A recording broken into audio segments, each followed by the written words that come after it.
অবসর সময় কাটে অটোগ্রাফের হাতা ধরে কেউ ডাকে দিদি ও যদি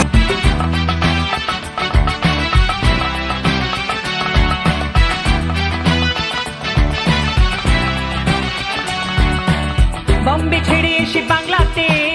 ভাবিনি স্বজন এত পাবো যে ঘরে ও বাইরে লোকে যখন ডাকে দিদি